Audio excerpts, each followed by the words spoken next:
नमस्कार, स्वागत है आप सभी का एनएफ न्यूज पर। मैं हूं आपके साथ रोहित। मैं मुसलमान हूं। मुझे अगर भारत भेज दिया गया तो मुझे बहुत मारा जाएगा, मुझे टॉर्चर किया जाएगा।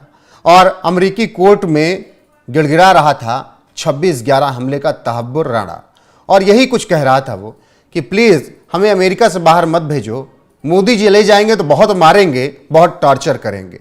अभी हाल फिलहाल में प्रधानमंत्री नरेंद्र मोदी गए थे अमेरिका दौरे पर, ट्रंप से मुलाकात हुई थी और वहां से सबसे बड़ी यही खबर थी कि तहव्वुर राणा का प्रत्यर्पण हो। पंकज प्रसून और इस पत्रकार मेरे साथ हैं।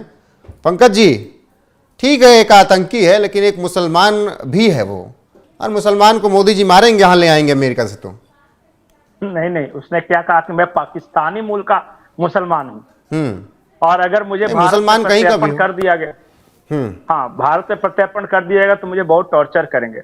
और अपने ही याचिका में उसने एक पॉइंट भी लगाया कि मेरी मेडिकल कंडीशन इतनी खराब है कि मुझे भारत प्रत्यर्पण करना एक तरह से मौत की सजा के समान है।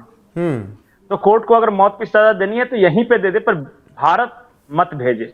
कोर्ट ने उसकी याचिका खारिज कर दी है और कोर्ट ने ये कहा है ये तो 26/11 में भारत में बम धमाके करवाने के पहले और होटल ताज पे, ट्राइडेंट पे, नरीमन हाउस पे हमले करने के पहले सोचने चाहिए थे कि आप मुसलमान हैं, कि पाकिस्तानी मुल्क के हैं, कि इंडोनेशियाई मुल्क के हैं, कि अफ्रीकन मुल्क के हैं।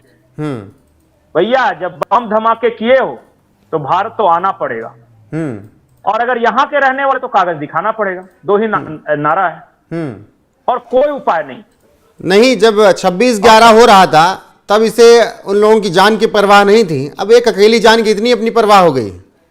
नहीं, ये तो खुद ही बोलता था कि एक मुसलमान मौत से नहीं डरता, मौत से भारत आने से डरता है मुसलमान। देखो गिड़गिड़ा रहा है अमेरिकी कोर्ट में। मौत तो बहुत दूर की बात है। ये दर्द पता है रोहित, ये सब डरपोक लोग होते हैं, ये सब गुरिल्ला वारफेयर करते हैं, छुप के मार के भाग जाना। ये सामने से नहीं लड़ सकते, कायर है कायर। और बार बार ये बोलता हूं, ये कायर इसलिए हैं क्योंकि जो आदमी तलवार को देखते ही अपना रिलीजन परिवर्तन कर सकता है वो कुछ भी कर सकता है। अगर बहादुर होते तो तेग बहादुर की तरह लड़ते। ये ये जहां पाकिस्तान में जहां का रहने वाला है पूरा, देखिए ना, ये राणा सरनेम लगाता है। और राणा किसका नाम था भाई? कौन सा मुसलमान राणा पैदा हुआ था?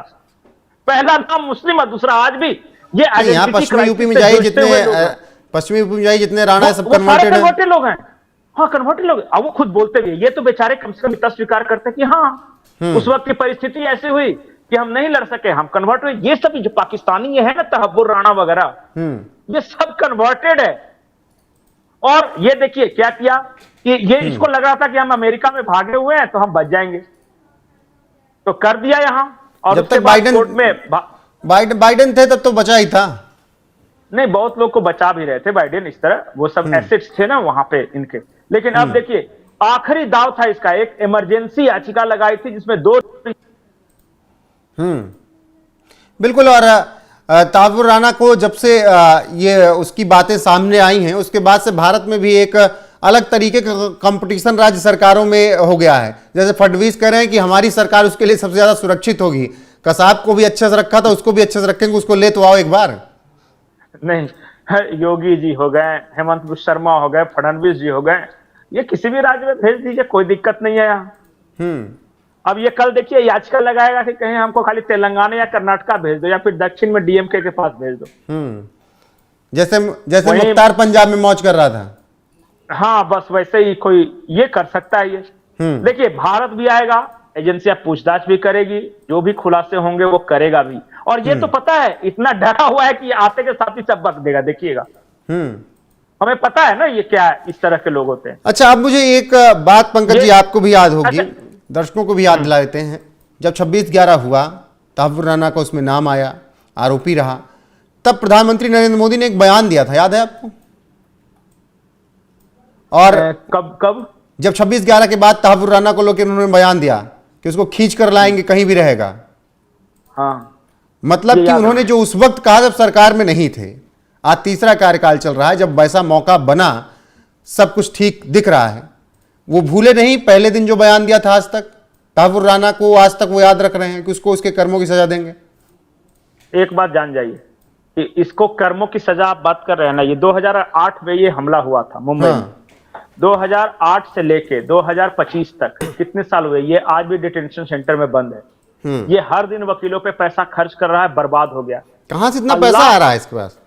नहीं, अल्लाह पापों की सजा यही धरती पे ही देता है। फंड कौन कर रहा है? नहीं, इन लोगों का फंड कहां से आता है हर किसी को पता है। आईएसआई कर रहा होगा, या फिर जो इनके जो डीप स्टेट्स हैं वो सब करते हैं आतंक फैलाने के लिए। 26/11 का हमला डीप स्टेट द्वारा फंडेड और आईएसआई द्वारा ट्रेंड आतंकियों द्वारा किया गया था, ये हर किसी को पता है। इसमें तो अब कोई बात नहीं है। डोजियर पे डोजियर कांग्रेस सरकार ने भी दिया और फिर बाद में हर देश ने माना भी एक एक करके। अभी मैं कुछ दिन पहले सीआईए के एक एजेंट थी, उस वक्त यहाँ काम कर रही थी साउथ एशिया में, उसका बयान सुन रहा था। वो बता रही थी कि हाँ, अमेरिका को पता था कि भारत पे 26/11 हमला होना है और हमारे कुछ नॉन स्टेट एक्टर्स वहां शामिल थे और पाकिस्तानी फौज के जो कर्नल थे वो इनको ट्रेनिंग दे रहे थे। ये सब तो उसने अपने इंटरव्यू में कहा, ये कोई सीक्रेट नहीं रह गया है। लेकिन इन लोग की हालत समझिए कि 20-20 साल 25-25 साल से जेल में बंद है और केस लड़ रहा है और अंत में गति वही हुई जो होना था। आना है भारत ही। पहले जवानी में ठुकता पिटाई होती है, बुढ़ापे में पिटाई होगी, बस फर्क सिर्फ इतना है। भारत अश्योर रहे कि तहव्वुराना आ जाएगा, क्योंकि ट्रंप का वो बयान याद करिए कि कट्टरपंथी इस्लाम से पैदा हुए खतरे से ही लड़ने के लिए मैं यहां पर हूं। नहीं आएगा, वो निश्चित तौर पे आएगा। दो ही काम करे, या तो खुद ही सुसाइड कर ले, जहर खा के मर जाए, और नहीं तो अगर जिंदा रहा तो आना तो पड़ेगा। और कोई उपाय नहीं। और अमेरिकी कोर्ट ने भी इजाजत दे दी है इसकी। बिल्कुल। और जिस तरीके से ये हमला हुआ था, उस हमले के बाद पंकज जी पूरे देश पे मातम पसरा, पूरा देश रोया। लेकिन क्या आपको लगता है कि एक लंबा वक्त लग गया, तमाम बातें हुई कि उसका हमने रिलेटेट भी नहीं किया, जवाब भी नहीं दिया? क्या हमें जवाब देना चाहिए था उस वक्त? नहीं, उस वक्त जिस पार्टी की सरकार थी, उस पार्टी के बड़े नेता थे दिग्विजय सिंह, उन्होंने कहा था कि मुंबई हमला जो है ना, वो भगवा आतंकवादियों ने किया है। अरे वो तो उनके कसाब का कलावा लावा लेके किताब उताब आ गए थे। हाँ। तो इस वजह से देर हुई, क्योंकि इंटेंशन सही नहीं थे। और उस वक्त की सरकार को अगर कर लेते तो हमें दोबारा ये बालाकोट और उरी वाला जो सर्जिकल स्ट्राइक है वो नहीं करना पड़ता, क्योंकि उसी वक्त वो सबक सीख जाते। आज जैसे शांति है तो उसी वक्त से ये शांति। खैर, अपना अपना ये पॉलिसी है। उस वक्त गृह मंत्री थे, वो राम गोपाल वर्मा को लेके जाते थे होटल ताज दिखाने की, देखो कैसे आतंकी हमला किया, तुम सिनेमा बनाओ 26/11। जब आतंकी मारे जाते थे बटला हाउस में, मोहन चंद शर्मा शहीद हुए हमारे सब इंस्पेक्टर, तो सलमान खुर्शीद देश के कानून मंत्री कहते थे कि सोनिया घड़ा भर रही थी या बाल्टी भर रही। तो वो पता चलता है ना कि कैसी सरकार थी उस वक्त। बिल्कुल। और अब शहर में हर सप्ताह, उस वक्त देश के हर शहर में हर हफ्ते कहीं ना कहीं बम धमाके होते थे। आज वाराणसी में बम, कल अहमदाबाद में बम, परसों सूरत में, तो कभी संकट मोचन में, कभी अयोध्या में, कभी आजमगढ़ में। अब क्यों नहीं होता? क्यों नहीं होता अब? बिल्कुल, उस वक्त क्यों होता था? ये सवाल जनता समझने लगी है, क्यों नहीं होता है। बाकी तहव्वुराना का वक्त नजदीक आ रहा है भारत आने का। भारत आएगा तो एनआईए कोर्ट में पेश किया जाएगा, पूछताछ की जाएगी। बाकी भारत सरकार कैसे खातिरदारी करती है, क्या कसाब की तरह बिरयानी खिलाती है या फिर राज उगलवाते ही, वो सब आने वाला वक्त ही बताएगा। फिलहाल पंकज जी, आपका इस चर्चा में जुड़ने के लिए बहुत बहुत शुक्रिया। बाकी आप लोगों की राय क्या है, कमेंट करके हमें जरूर बताएं। बने रहे हमारे साथ। नमस्कार।